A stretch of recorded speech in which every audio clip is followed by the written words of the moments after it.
A lawyers' forum was held under the leadership of presidential candidate of the National People's Power, Andhra Kumar Dissanayake. The forum was attended by a large group, including Rohini Marasinghe, a retired Supreme Court judge, and legal experts from the National People's Power.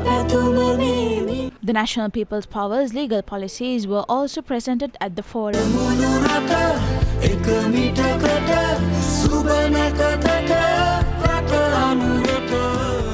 Today, the rule of law is not just under threat, it's been disregarded and discarded. We are witnessing the erosion of democratic institutions and attempts to weaken the judiciary. When judicial decisions passed down are distasteful, some call it judicial cannibalism. They claim that it stifles progress, hinders innovation, and prevents them from adapting to the challenges of the 21st century. But such arguments are short-sighted, imprudent, and dangerous.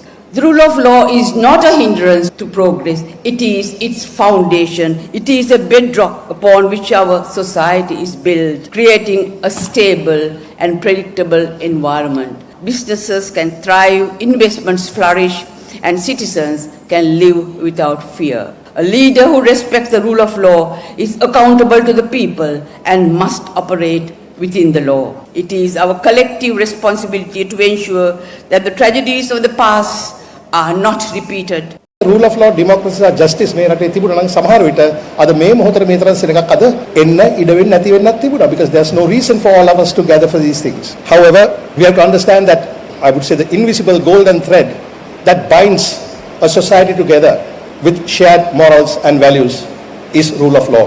Where there's no rule of law, there will be no democracy, there will only be chaos. Even the highest person of the land must be subjected to the law. Without the rule of law, not only there will be no peace, there will be no economic investments, the society will break apart without rule of law. We have seen what can happen to a country when rule of law does not operate. It's time we change this. Your presence here indicates that I believe the lawyers are the first to know about the political updates. Therefore, the participation of thousands of lawyers here demonstrates that victory is assured on September 21st. I believe that the legal community gathered here has extensive experience in their field. You need to advocate for the principle that everyone should have equal rights before the law in our country. However, our practitioners raise questions about whether everyone is truly equal before the law. This is practically demonstrated. Therefore, we assure you that the government of the National People's Power will continue to uphold this principle. The law should be the same for everyone.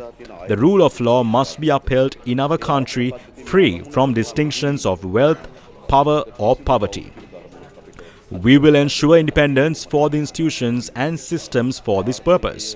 We will provide leadership to manage these institutions. Hence, we have no expectation that our judicial system will be manipulated for personal gains. The Supreme Court issues order against the presidents who violate the Constitution. If presidents disregard these decisions, what will happen to our country? Who will respect our country?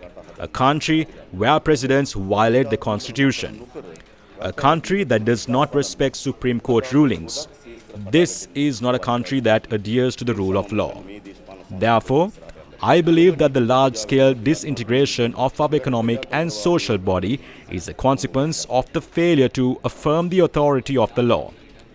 Now, corruption and bribery are viewed as rights rather than crimes. How does corruption become a right? The political culture must be changed.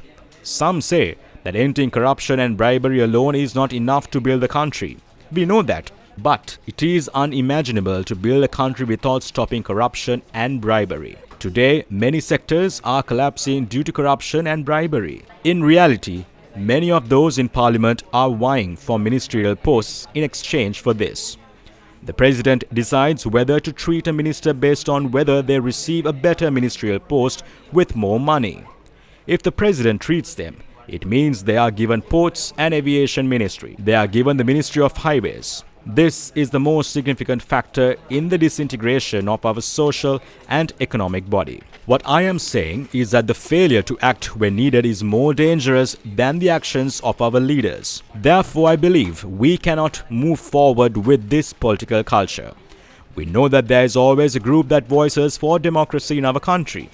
I will tell you one thing. Your desire and our desire are the same. We both need to affirm the rule of law in this country. Therefore, let us work together to rebuild this country which has collapsed under the authority of the law. I will conclude by inviting everyone to come together for this purpose. ඔබගේ තියෙන වමනාවයි අපගේ තියෙන වමනාවයි එකක් අවංකව.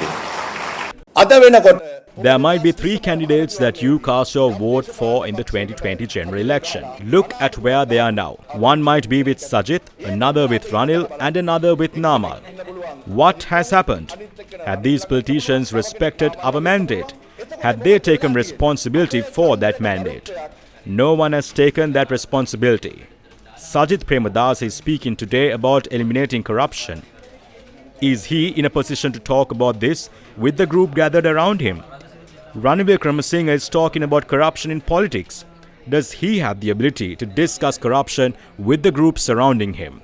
This country is back to the same old place. මේ දේශපාලනයේ විසින් දීලා තියෙනවද? ඒ ඡන්දේට වගකීමක් මේ දේශපාලකයෝ දීලා තියෙනවද? ඒ කිසිම කෙනෙක් ඒ වගකීම දීලා නැහැ.